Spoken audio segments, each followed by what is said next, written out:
الحمد لله نحمده ونستعينه ونستغفره ونؤمن به ونتوكل عليه ونعوذ بالله من شرور أنفسنا ومن سيئات أعمالنا من يهده الله فلا مضل له ومن يضلله فلا هادي له ونشهد أن لا إله إلا الله وحده لا شريك له ونشهد أن سيدنا ومولانا وسندنا محمد وبارك وسلم صلوا عليه صلاة وسلاما عليك يا رسول الله صلى الله تعالى عليه وسلم.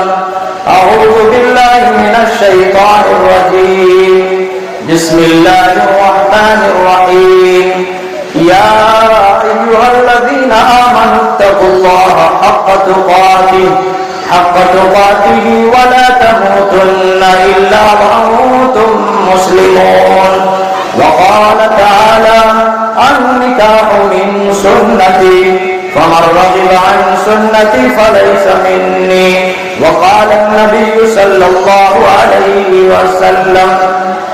اللہ تبارک و تعالی کا بے انتہا فضل اور کرم اور احسان ہے کہ اللہ تبارک و تعالی نے ہم سب کو شادی کے موقع پر ایک جگہ جمع فرمایا، اور اللہ تبارک و تعالی ہم سب کو یہاں پر جمع ہونے کو اور بیٹھنے کو اور دین کی باتیں سننے کو بے انتہا قبول عطا فرمائے، کیونکہ ایسے مجلسیں جو ہیں بار بار میسر نہیں ہوتی. یہ سیزنوں کے اعتبار سے ایسے محفلیں ملتی ہیں، اور سیزن ختم محفل ختم، تو جب بھی کہیں دینی مجلس ہو تو اللہ کے بندوں کو چاہیے کہ اس مجلس کے اندر جا کر اللہ کی بتائی ہوئی بات کو اور جناب محمد رسول اللہ صلی اللہ علیہ وسلم کی سنتوں کو سنیں اور اس پر عمل کرنے کی کوشش کریں، کیونکہ یہ مجلس میں بیٹھنے والوں کے لیے اللہ تبارک و تعالی کی طرف سے بڑے بڑے مغفرت کے وعدے ہیں، بڑے بڑے مغفرت کے وعدے. اور اس مجلس میں بیٹھنے والوں کے لیے رحمت کے فرشتے جو ہے اپنے پروں سے ڈھانپ لیتے ہیں، اپنے پروں سے ڈھانپ لیتے ہیں. اب فرشتوں کا سردار کون ہے؟ فرشتوں کا سردار جو ہے حضرت جبرائیل علیہ السلام. حضرت جبرائیل علیہ السلام کون تھے؟ جو تمام انبیاء کرام پہ، تمام نبیوں پر اللہ تبارک و تعالی کے طرف سے وحی لے کر آیا کرتے تھے. اور ان کے پر کتنے تھے؟ ان کے پر کتنے تھے؟ 600 پر تھے. 600. ان کے پر 600 تھے، اور دائیں پر سے لے کر بائیں پر تک اگر کوئی پرندہ، معمولی پرندہ تیزی کے ساتھ اڑے تو وہ پرندہ جو ہے داہنے پیر پر سے بائیں پر تک پہنچنے میں 500 سال لگ جائے گا. کتنا؟ 500 سال لگ جائے گا. کتنے پر ہیں حضرت جبرائیل علیہ السلام کے؟ 600 پر. داہنے پر سے، یعنی اس پر سے جو پرندہ تیز رفتار کے ساتھ معمولی پرندہ اڑ رہا ہے، اور وہ بائیں پر تک کب پہنچ رہا ہے؟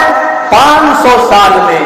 اب ذرا سوچئے، اللہ تبارک و تعالی نے بے شمار فرشتے بنائے اور حضرت جبرائیل علیہ السلام کے 600 پر دیے، اور وہ اپنے ایک پر کے اندر اللہ تبارک و تعالی کے حکم سے، یعنی جس قوم کو عذاب دینا ہو اس قوم کو اللہ تبارک و تعالی حکم دیتے ہیں، وہ فرشتہ جو ہے اپنے ایک پر کے اندر اٹھاتے ہیں، اور اٹھانے کے بعد آسمان میں لے جا کر اس کو واپس پلٹ دیتے ہیں. یہ اللہ کے حکم سے. قوم لوط کے ساتھ جو عذاب آیا تھا، قوم عاد کے ساتھ جو عذاب آیا تھا، یہ کس کے طرف سے آیا تھا؟ یہ اللہ کی طرف سے آیا تھا. یہ قومیں جو ہے بہت طاقتور قوم تھی. تو میرے بھائیوں، میں شروع میں جو آیت پڑھی تھی وہ قرآن مقدس کی آیت ہے، اور یہ آیت 4 پارے کی آیت ہے. اور اس میں اللہ تبارک و تعالی فرماتا ہے اے ایمان والو. اور یہ آیت جو ہے شادی کے موقع پر پڑھی جاتی ہے، نکاح کے موقع پر 3 آیت پڑھی جاتی ہے. پہلی آیت پڑھی جاتی ہے یا ایھا الناس اتقوا ربکم الذی خلقکم پڑھی جاتی ہے. دوسرے میں یا الذین آمنوا اتقوا اللہ حق تقاتہ پڑھی جاتی ہے، اور تیسرے میں یا الذین آمنوا اتقوا اللہ وقولوا قولا سدیدا۔ مطلب کیا ہے؟ اب مان لیجئے آپ تو یہ آیت بارہا سنتے آئے ہیں، لیکن اس کا مطلب کیا ہے؟ پڑھنے کا مطلب کیا ہے؟ یہ نکاح کے ٹائم پہ اس کو پڑھا کیوں جاتا ہے؟ اس کے بارے میں ہم سمجھیں گے۔ کیا یہ خاص یہ آیت نکاح کے لیے ہے؟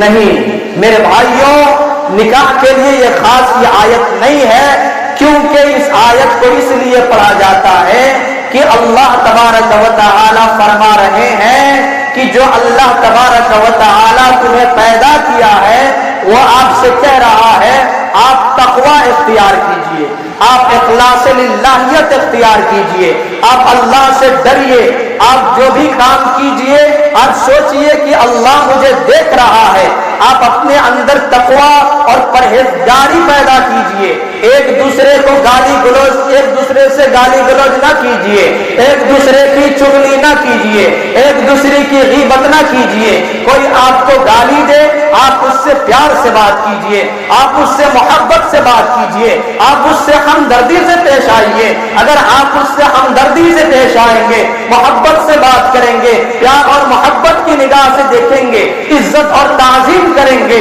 وہ انسان سوچے گا کہ یہ بندہ کیسا ہے، میں اس کو گالی دیتا ہوں، میں اس کو مارتا ہوں، میں اس کو برا بھلا کہتا ہوں، میں اس کی غیبت کرتا ہوں، میں اس کی چغلی کرتا ہوں، میں اس کو جو ہے ایک دوسرے میں لڑوا دیتا ہوں، لیکن پھر بھی یہ ہم سے ناراض نہیں ہوتا، یہ بندہ کس مٹی کا بنا ہوا ہے؟ وہ آدمی غور کرے گا تو اسلام کا ریسرچ کرے گا تو ہمارا اسلام مذہب یہ سکھاتی ہے کہ اے مسلمانوں تم آپس میں بھائی بھائی کی طرح ہو، اور تمہیں یہ شعبہ نہیں دیتا ہے کہ صرف تم اپنے مذہب سے بھی نہیں دوسرے مذہب کے لوگ بھی ہیں، تم اس سے پیار اور محبت سے پیش آؤ، پیار اور محبت سے بات کرو، اس کے ساتھ ہمدردی سے پیش آؤ، تاکہ وہ دیکھے تو یہ سمجھے کہ یہ نبی کا ماننے والا ہے، یہ نبی کا عاشق ہے، یہ نبی کا امتی ہے، یہ ایک اللہ کو ماننے والا ہے، اور یہ قرآن کے مطابق عمل کرنے والا ہے، یہ حدیث کے مطابق عمل کرنے والا ہے۔ آپ کے جذبے کو دیکھ کر، آپ کے رہن سہن کو دیکھ کر، آپ کے طور و طریقے کو دیکھ کر، آپ کا ڈھنگ اور سنگ کو دیکھ کر وہ یہ سوچنے پر مجبور ہو جائے کہ جب یہ آدمی اتنا پاک صاف ہے تو اس کا مذہب کتنا پاک صاف ہوگا، اور جس کو یہ مان رہا ہے یہ آدمی اتنا سچا ہے، اس کا نبی کتنا سچا ہوگا، اس کا نبی کتنا سچا ہوگا۔ آج انسان کے دل اور دماغ میں ایک بات بڑھ گئی کہ مسلمان جو ہے آپس میں لڑائی کرتے ہیں، گالی گلوچ کرتے ہیں، جو آپس میں لڑائی جھگڑا کرتے ہیں، میں صحیح کہتا ہوں ان کو دین کی نالج نہیں ہے۔ جو حضرت نے بتا کر گیا کہ دینی تعلیم ضروری ہے، علم دین کس کے مانند ہے اور جہالت کس کے مانند ہے؟ علم کا مانند ہوتا ہے چراغ کا۔ مان لیجئے آپ ایک چراغ جلائیے، پہلے لوگ ڈھبری جلاتے تھے، ڈھبری کو جلائیے، آگ کا کام ہے اوپر جانا، لیکن وہ ایک طرف نہیں جل سکتی، چاروں طرف جلتی ہے، چاروں طرف جلتی ہے، چاروں طرف وہ روشنی دیتی ہے، ایک طرف اس کا رخ موڑیں گے نہیں مڑ سکتی، اس کا کام ہے چاروں طرف روشن کرنا۔ علم والے کا کام یہی ہے کہ اس کا کام بھی ہے جب وہ علم سے خطاب کرے، جب لوگوں کے سامنے دین کی باتیں بتائیں تو علم کا مطلب ہوتا ہے کہ جب علم والا ہوگا تو وہ چاروں طرف روشنی پھیلائے گا، اور جو جاہل ہوگا وہ ہر طرف اندھیرا ہی اندھیرا پھیلائے گا۔ تو میں نے شروع میں جو آیت پڑھی یا ایھا الذین آمنوا اتقوا اللہ حق تقاتہ ولا تموتن الا وانتم مسلمون، اس میں اللہ تبارک و تعالی فرماتے ہیں اے ایمان والو، اے اللہ کے بندو، تقوی اور پرہیزگاری اختیار کرو اور اللہ تبارک و تعالی سے ڈرو جیسا کہ ڈرنے کا حق ہے۔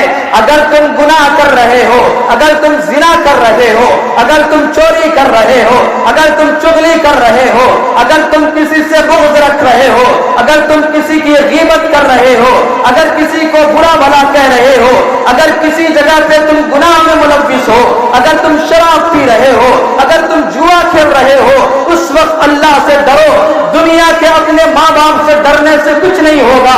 اپنے دل کے اندر یہ خیال لاؤ کہ اللہ مجھے دیکھ رہا ہے, جو اللہ احکم الحاکمین ہے, جو اللہ غفار الرحیم ہے, جو ستار العیوب ہے, جو غفار الذنوب ہے, جو اللہ خالق بھی ہے, مالک بھی ہے, رازق بھی ہے, اللہ سب کچھ ہے, اللہ تمہیں دیکھ رہا ہے.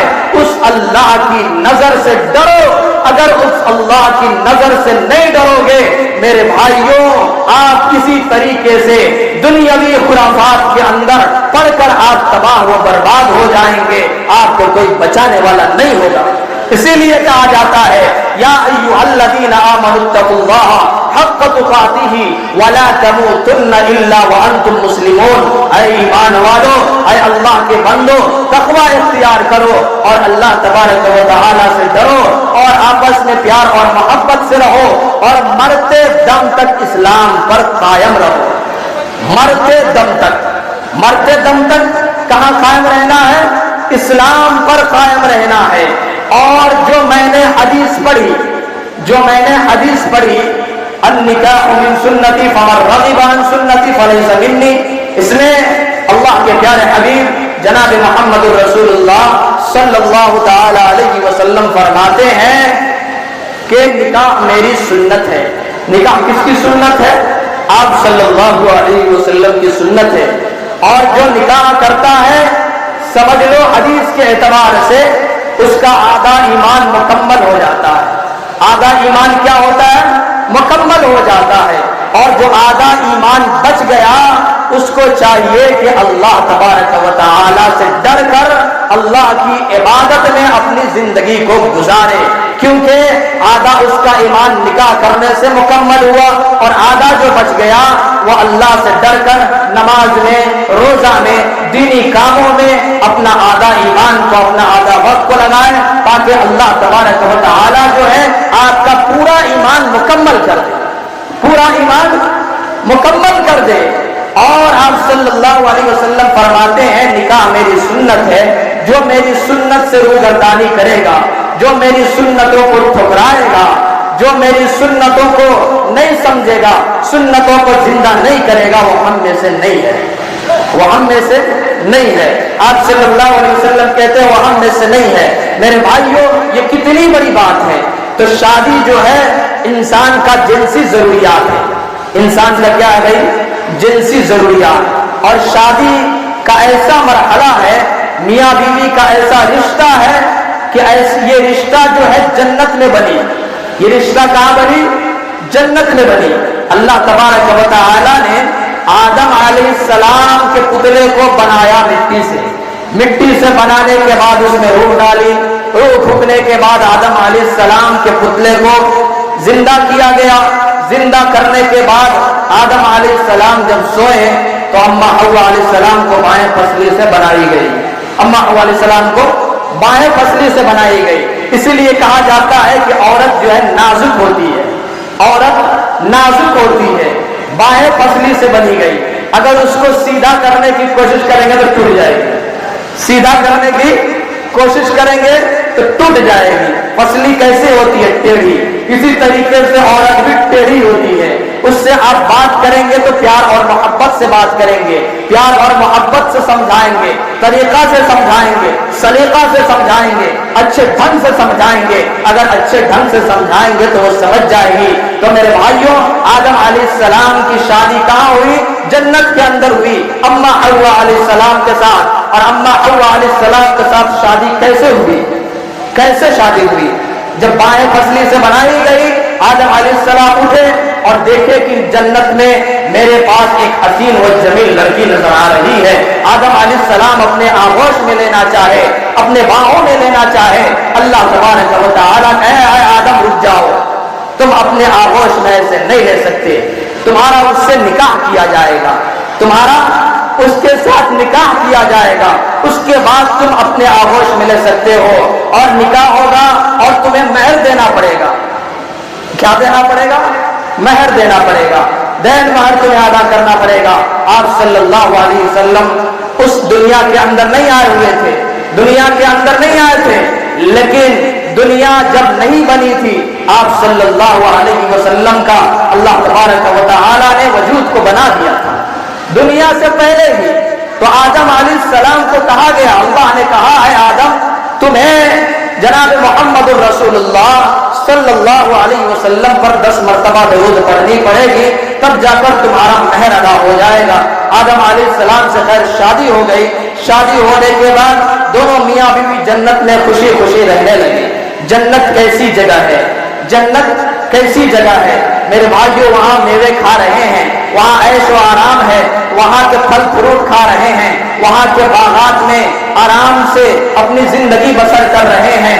میرے بھائیوں, اللہ تبارک و تعالی نے آدم علیہ السلام کو کہہ دیا تھا کہ آدم جنت میں سارے درخت کے پھل کو کھانا, لیکن ایک درخت کے پھل کو مت کھانا, ایک درخت کے پھل کو مت کھانا.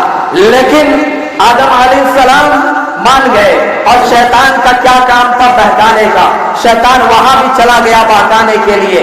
شیطان بہکایا, دماغ میں وسوسہ ڈالا. شیطان کہا کہ اللہ تبارک و تعالیٰ تمہیں جنت میں رہنے کے لیے دیا ہے, اور جو ہے تم اگر اس پھل کو کھا لو گے تو ہمیشہ کے لیے تم جنت میں رہ سکتے ہو, ہمیشہ کے لیے. جنت سے تمہیں نکالا نہیں جائے گا, تم ہمیشہ کے لیے جنت میں رہ سکتے ہو. آدم علیہ السلام یہ سن کر سوچ میں پڑ گئے, لیکن ان کا جو بیوی تھی اما حوا علیہ السلام جو ہے وہ کہہ رہی تھی کہ کیوں نہ پھل کو کھا کر دیکھتے ہیں, آپ ایک کھائیے گا ہم 2 کھا لیں گے, آپ ایک کھائیے گا ہم 2 کھا لیں گے. عورت کی جلد بازی ہوتی ہے, عورت ہر کام میں آگے آگے کرتی ہے, لیکن جب سر پر مصیبت آتا ہے تو بیٹھ کے رونے لگتی ہے. میرے بھائیوں ویسا ہی وہ واقعہ تھا. آدم علیہ السلام کو ان کی بیوی اما حوا علیہ السلام کہتی ہے کہ چلیے آپ ایک ہی کھائیے گا, ہم 2 کھاتے ہیں, اس میں کوئی حرج نہیں ہے. آدم علیہ السلام جیسے ہی پھل کو کھایا, اما حوا علیہ السلام جیسے ہی پھل کو کھائیں, جنتی لباس وہاں پہ اتر گیا. اللہ تبارک و تعالی نے آدم علیہ السلام کو وہاں پہ فراغت محسوس ہوئی, یعنی حاجت محسوس ہوئی, وہاں پہ ان کو ٹوائلٹ لگ گیا.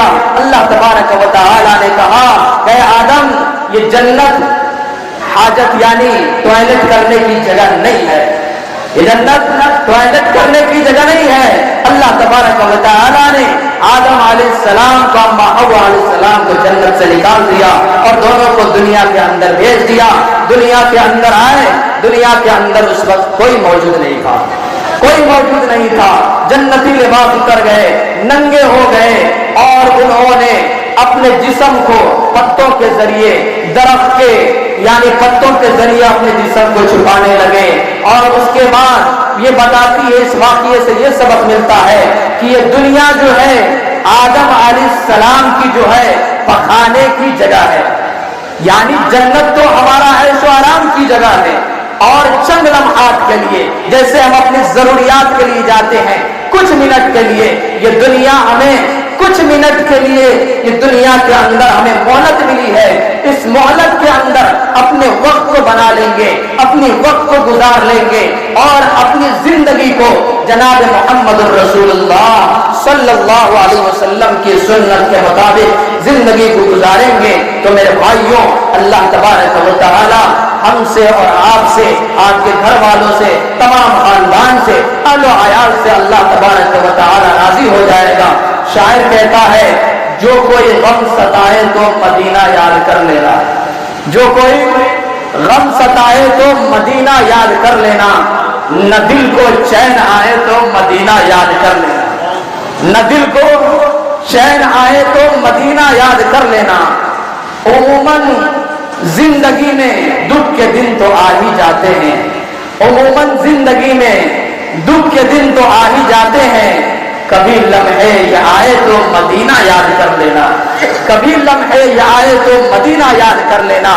تو میرے بھائیوں, میں کہہ رہا تھا کہ شادی بیاہ کا جو ہے ایسا رشتہ ہے, یہ ایسا پاکیزہ رشتہ ہے کہ اس کے اندر شادی کرنے سے انسان کا آدھا ایمان مکمل ہو جاتا ہے اور برائی سے بھی بچ جاتا ہے. جب بچہ بڑا ہو جائے, اس کے والدین کو چاہیے, اس کے گارجین کو چاہیے کہ جب بچہ بالغ ہو جائے اس کے لیے اچھا رشتہ دیکھ کر اس کی شادی کو کروائے. اچھا رشتہ دیکھ کر. اگر بچہ گناہ کرتا ہے بڑا ہونے کے بعد اس کی شادی نہیں کی جاتی تو میرے بھائیوں اس کے گناہ کا وبال کس کے اوپر پڑے گا؟ ماں باپ کے اوپر پڑے گا، کیونکہ صحیح عمر میں اپنے اولاد کی انہوں نے شادی نہیں کی. اگر صحیح عمر میں اپنے اولاد کی انہوں نے شادی کی ہوتی یہ بچہ جو ہے گناہ کا مرتکب نہیں ہوتا، یہ بچہ گناہ کی دلدل میں نہیں پھنستا، یہ بچہ گناہ نہیں کرتا. تو شادی جو ہے ایک پاک رشتہ ہے اور آپ صلی اللہ علیہ وسلم نے شادی کا جو ہے یہ سنت بتایا ہے کہ شادی میری سنت ہے. شادی آپ صلی اللہ علیہ وسلم کی سنت ہے اور جو شادی کرتا ہے وہ آپ صلی اللہ علیہ وسلم کی سنت کو زندہ کرتا ہے. اور یہ بھی کہا گیا حدیث کے اندر، یہ بھی لکھا ہے کہ شادی جو ہے اگر تمہارے پاس طاقت نہیں ہے، اگر تمہارے پاس طاقت نہیں ہے، کمانے کی حیثیت نہیں ہے، بیوی کو رکھنے کی حیثیت نہیں ہے، تو تم کو چاہیے کہ تم روزے رکھو. روزے رکھنے سے تمہارے خواہشات کم ہو جائیں گے، تمہارے دل اور دماغ کے اندر غلط خیال نہیں آئیں گے، دل اور ذہن کے اندر تمہارے غلط خیالات نہیں آئیں گے، تمہارے خیالات سے غلط خیالات سے تم پاک رہو گے. اسی لیے شریعت مطہرہ کہہ رہی ہے کہ تم جو ہے روزے رکھو. کیا رکھو؟ روزے رکھو. اور شادی یہ بھی لکھا گیا حدیث کے اندر کہ شادی کس لڑکی سے کرنا چاہیے، شادی کس لڑکی سے کرنا چاہیے، کہ اس میں کیا دیکھنا چاہیے. حدیث کے اندر 4 باتیں لکھی گئی.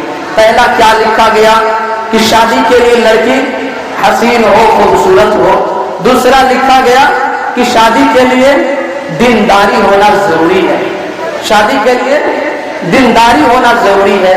تیسرا لکھا گیا کہ لڑکی خاندانی ہونا چاہیے، لڑکی خاندانی ہونی چاہیے. چوتھا لکھا گیا کہ لڑکی کیا ہونی چاہیے؟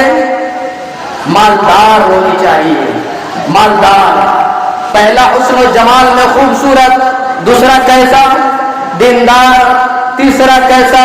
خاندانی. چوتھا کیسا لڑکی ہونی چاہیے؟ مالدار ہونی چاہیے.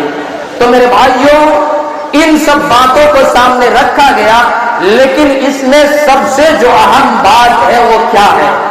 سب سے اہم بات ہے لڑکی میں زیادہ آپ لوگوں کو دیکھنا ہے تو دینداری دیکھیے، پرہیزگاری دیکھیے، اخلاص للہیت دیکھیے. اس لڑکی سے شادی کیجئے کہ وہ لڑکی آپ کے گھر کے اندر آ کر کم سے کم وہ گھر کی آباد کرے اور 5 جگانہ نماز پڑھے، کلام پاک کی تلاوت کرے. اور جو شوہر جو ہے جاہل بھی ہو تو وہ بیوی دیندار ہونے کی وجہ سے جیسے حضرت نے بیان کر کے گئے ویسے وہ شوہر کو کچھ سکھا سکے، کچھ بتا سکے. اگر جواری ہے، شرابی ہے تو اس کے جوئے کی عادت اور شراب کی عادت جو ہے چھوڑا سکے. بے نمازی ہے اس کو نمازی بنا سکے. مجھے ایک واقعہ یاد آ رہا ہے کہ غوث پاک کا واقعہ، جو بہت بڑے اولیاء اللہ، تمام پیروں کے پیر شیخ عبد القادر جیلانی رحمت اللہ علیہ کے دور کے اندر ایک واقعہ پیش آیا. ایک آدمی جو ہے اپنی بیوی سے شادی کیا، شادی کرنے کے بعد اپنے بیوی سے کہا کہ میں دنیا کے اندر ایسی عبادت کروں گا کہ اس وقت دنیا کے اندر کوئی عبادت نہیں کر رہا ہوگا. اگر ویسا عبادت نہیں کیا تو میں تمہیں طلاق دے دوں گا، اگر ویسا نہیں کیا تو میں تمہیں طلاق دے دوں گا. وہ آدمی، ایک آدمی کہا، ان کے دور میں واقعہ پیش آیا. کس کے دور میں؟ غوث پاک کے دور کے اندر ایک آدمی ایسا کہا، جوش میں کہہ دیا کہ میں جو ہے دنیا کے اندر ایسی عبادت کروں گا کہ اس وقت دنیا کے اندر کوئی عبادت نہیں کر رہا ہوگا. اگر ویسا عبادت میں نے نہیں کیا تو میں طلاق دے دوں گا. اب وہ آدمی تو کہہ دیا، اب پریشان ہو گیا کہ بھئی ایسی عبادت کروں کیسے؟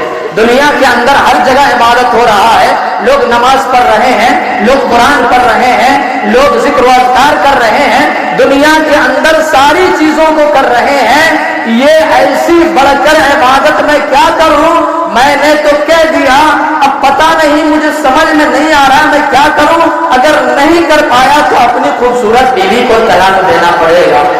اب اس کے بعد وہ آدمی پریشانی کے عالم میں، بے چینی کے عالم میں عالموں کے پاس گیا. اس وقت کے جو عالم تھے، محدث تھے، ان کے پاس گیا اور جانے کے بعد کہنے لگا کہ حضرت میں نے ایسی بات کہہ دی. جتنے عالم لوگ اس وقت ملے ان لوگوں کے پاس جو ہے اس کا جواب نہیں تھا.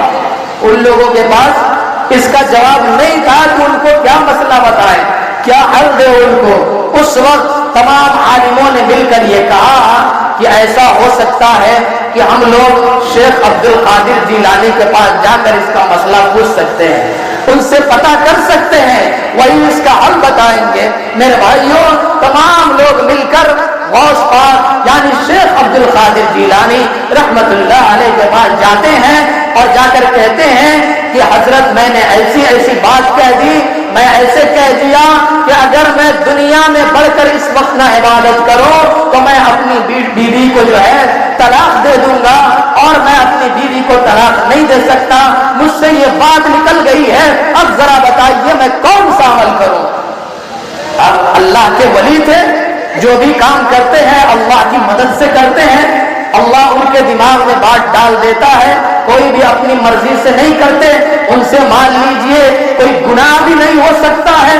میرے بھائیوں، انہوں نے کہا کہ اس وقت جو ہے کعبۃ اللہ میں جتنے لوگ طواف کر رہے ہیں تمام کی طواف بند کر دیا جائے، تمام کو روک دیا جائے، تمام کے طواف کو روک دیا جائے، بند کر دیا جائے. اور تمہیں جو ہے اس وقت طواف کرنی ہے، اکیلے طواف کرنی ہے. اس سے پتہ یہ چلے گا کہ تم یہاں پر جو عمل کر رہے ہو طواف والا عمل، یہ دنیا کے اندر کہیں نہیں ہو رہا ہے. یہ دنیا کے اندر یہ طواف والا عمل کہیں نہیں ہو رہا ہے. میرے بھائیو، وہ تھے غوث پاک شیخ عبد القادر جیلانی، جنہوں نے وقت کے عالموں کو مسئلہ بتایا، وقت کے عالموں کو مسئلہ کا حل بتایا تو اس کی بیوی جو ہے طلاق ہونے سے بچ گئی. انسان جو ہے زبان سے نہ جانے کیا کیا کہہ دیتا ہے، کتنی بری بری باتیں کہہ دیتا ہے، کتنی غلط غلط باتیں کہہ دیتا ہے. لیکن جب افسوس ہوتا ہے، جب شرمندگی ہوتی ہے، میرے بھائیو اس کے پاس کچھ مسئلہ نہیں ہوتا. میرے بھائیو اللہ بھی ناراض ہوتا ہے. اس وقت اس کو کیا کرنا چاہیے؟ تو ہر وقت انسان کو جو ہے ہر پل سوچ سمجھ کر قدم رکھنی چاہیے، سوچ سمجھ کر قدم رکھنی چاہیے. اور شادی بیاہ کا جو رشتہ ہے یہ اتنا انمول رشتہ ہے اور اتنا آسان ہے. آج لوگوں نے اس کو مشکل کر دیا ہے. کیسے مشکل کر دیا؟ 2 پیسے کے لالچ میں. کیسے مشکل کر دیا؟ 2 پیسے کے لالچ میں، 2 روپے کی لالچ میں. بچی جو ہے بن بیاہی ایسے ہی بڑھ جا رہی ہے، غریب کی لڑکیاں ایسے ہی گھروں میں بیٹھی رہ جا رہی ہے، اس کی شادیاں نہیں ہو رہی ہے. میرے بھائیو، جو مالدار ہیں وہ دہیج دے کر شادی کر دے رہے ہیں، لیکن جو لڑکی غریب ہے اس کا ماں باپ مزدوری کرتا ہے، روزانہ دہاڑی پر کما کر لاتا ہے، 400 روپیہ کماتا ہے، کبھی فاقہ کشی گزر جاتی ہے، اس کی بیٹیاں جو ہے ایسے ہی بیٹھی رہ جاتی ہیں، شادیاں نہیں ہوتی. میرے بھائیو، اللہ کل پوچھے گا آپ سے، بتاؤ اے مسلمانوں، اے ایمان والوں، اے اللہ کے بندو، کیا دین سے زیادہ دنیا کی دولت تمہیں عزیز تھی؟ اگر دین سے زیادہ تمہیں دنیا کی دولت عزیز ہے تو سمجھ جاؤ تمہارے سامنے دین کی کوئی اہمیت نہیں ہے. اور جو انسان کے سامنے دین کی اہمیت نہ ہو، اللہ سے محبت نہ ہو، آپ صلی اللہ علیہ وسلم کا طریقہ نہ ہو، آپ صلی اللہ علیہ وسلم کا سنت نہ ہو، اس کے دل اور دماغ کے اندر اللہ تبارک و تعالی جو ہے دین کی بے حرمتی کرنے کی وجہ سے اس انسان کو جہنم میں ڈھکیل دیتے ہیں. کہتے ہیں جاؤ تمہارا جہنم ہی ٹھکانا ہے، ہمیشہ تم جہنم میں رہو. میں نے تمہیں رزق دیا، میں نے تمہیں اولاد دیا، میں نے تمہیں دولت دی، میں نے تمہیں دنیا کا نعمت دیا، ساری چیزوں کو میں نے دیا، اور میں نے بس یہ چاہا کہ اے اللہ کے بندو تم صرف میری عبادت کرو اور اللہ جس سے راضی ہو جائے. تمہیں پتہ نہیں ہے، علماء سے پتہ کرو، امام صاحب سے پتہ کرو، محدث سے پتہ کرو، مدرس سے پتہ کرو، یعنی بڑے بڑے علماء اس دور کے اندر موجود ہیں، ہمارے حضرت موجود ہیں، ان سے پتہ کرو پوچھو کہ بتاؤ شادی کے اندر سادگی کیسے ہو؟ کیا ڈی جے لے جانے سے سادگی آ جائے گی؟ کیا ناچ گانا لے جانے سے سادگی آ جائے گی؟ کیا نبی صلی اللہ علیہ وسلم کی سنتوں کا جنازہ نکالنے سے سادگی آ جائے گی؟ سادگی کیسے آئے گی؟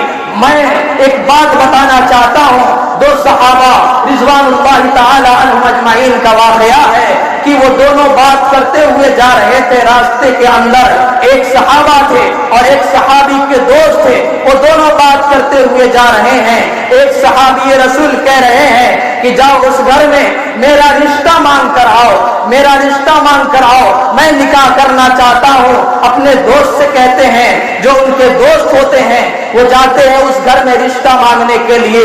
اس گھر میں جو لڑکی کا والد ہوتا ہے، دیندار ہوتا ہے، وہ کہتا ہے کہ جا کر جو صحابی کے دوست ہوتے ہیں وہ کہتے ہیں کہ میں اپنے دوست کے لیے رشتہ لے کر آیا ہوں، بتائیے کیا اپنی بیٹی کا شادی ہمارے دوست سے کریں گے؟ وہ لڑکی کا جو والد ہوتا ہے وہ کہتا ہے میں تمہارے دوست کو نہیں دیکھا ہوں، میں تم کو دیکھا ہوں، میں تم سے اپنی بیٹی کی شادی کروں گا، میں تمہارے دوست کو نہیں جانتا ہوں، بتاؤ تم ہماری بیٹی سے شادی کرنا چاہتے ہو یا نہیں چاہتے ہو؟ وہ صحابی رسول جواب دیتے ہیں کہ میں چاہتا ہوں شادی کرنا۔ شادی ہو جاتی ہے، نکاح پڑھایا جاتا ہے، شادی ہو جاتی ہے، باہر آتے ہیں، ان کے دوست پوچھتے ہیں صحابی رسول بتاؤ بات کر کے آئے کیا ہوا؟ وہ بتاتے ہیں کہ میں کس کی نکاح کے لیے بات کرنے گیا تھا اور نکاح وہاں پہ کس کا ہو گیا۔ یہ کتنا آسان ہے نکاح والا۔ آج اس بندھن کو لوگوں نے مشکل بنا دیا، لوگوں نے مشکل بنا دیا۔ شادی بیاہ کے اندر 10 گو گاڑی جانا چاہیے، شادی بیاہ کے اندر 10-15 گو گاڑی جانا چاہیے، باراتی 100-150 جانا چاہیے، تب جا کر سنت زندہ ہوگا۔ ہمارا ڈی جے جانا چاہیے، ناچ گانے کی محفل لگنی چاہیے، اور امام کی جو ہے جو فیس متعین ہے 500,000 میں کام چل جائے گا، لیکن ڈی جے تم 50 ہزار کی کرو، ڈی جے تم 1 لاکھ کی کرو، لیکن اپنے محلے کی امام جو ہے اس شادی بیاہ کے اندر جاتا ہے پڑھانے کے لیے، وہ بیچارہ مجبور ہوتا ہے، وہ کچھ نہیں کہہ سکتا، وہ اگر کچھ کہے گا تو اس کی نوکری سے برخاست ہو جائے گی، اس کو استعفا دینا پڑے گا، نوکری سے چھوڑ کر جانا پڑے گا۔ بتاؤ تم کہتے ہو ہم نبی کو مانتے ہیں، تم کہتے ہو ہم نبی کے طریقے کو اپناتے ہیں، کیا نبی نے شادی کے اندر بیوی فاطمہ اپنی لاڈلی بیٹی کا شادی کیا تھا اور اس شادی کے اندر 15 گاڑی لے کر گئے تھے؟ اس شادی کے اندر جو ہے حضرت علی 15 گاڑی لے کر آئے تھے۔ آج ہم کہتے ہیں ہمارا بیٹا ڈاکٹر ہے، آج ہم کہتے ہیں ہمارا بیٹا انجینئر ہے، آج ہم کہتے ہیں ہمارا بیٹا پائلٹ ہے، آج ہم کہتے ہیں ہمارا بیٹا گریجویٹ ہے، آج ہم کہتے ہیں ہمارا بیٹا ٹیلی فون آپریٹر ہے، آج ہم کہتے ہیں کہ ہمارا بیٹا جو ہے سعودی عرب میں رہتا ہے، اس لیے جہیز میں جہاز چاہیے۔ ارے جہیز کے تمنا پیدا کرنے والوں کان کھول کر سن لو، جتنا تمہارے پاس دولت نہیں، جتنا تمہارے پاس علم نہیں، جتنا تمہارے پاس علم کا خزانہ نہیں، اس سے کہیں زیادہ علم اور اس سے کہیں زیادہ ہنرمند حضرت علی رضی اللہ تعالی عنہ تھے، حضرت علی رضی اللہ تعالی عنہ تھے۔ اللہ تبارک و تعالی نے ساری خوبی اس کے اندر رکھی تھی۔ رشتہ کیسے تلاش کیا جا رہا ہے میرے بھائیوں؟ آج صلی اللہ علیہ وسلم کیا دے رہے ہیں شادی کے اندر؟ کیا دے رہے ہیں شادی کے اندر؟ آج مطالبہ ہوتا ہے کہ 1 لاکھ روپیہ چاہیے، ایک سونے کا چین چاہیے، ایک گاڑی چاہیے۔ میرے بھائیوں ذرا بتاؤ، آپ صلی اللہ علیہ وسلم نے کہا دین کو آسان بناؤ، اور اسی لیے کلام پاک کی آیت بتائی افلا یتدبرون القرآن، کیا تم قرآن میں غور نہیں کرتے؟ اور ایک بات بتایا گیا یا ایھا الذین آمنوا ادخلوا فی السلم کافہ ولا تتبعوا خطوات الشیطان انہ لکم عدو مبین۔ اللہ فرماتا ہے اے ایمان والو، اے اللہ کے بندو، سب جانتے ہیں تم مسلمان ہو، سب جانتے ہیں تم ایمان والے ہو، لیکن صحیح طریقے سے اسلام کے اندر داخل ہو جاؤ، صحیح طریقے سے، جو طریقہ صحیح ہے، جو اسلام طریقہ بتاتا ہے اس کے مطابق تم اسلام کے اندر داخل ہو جاؤ۔ اور جو ہے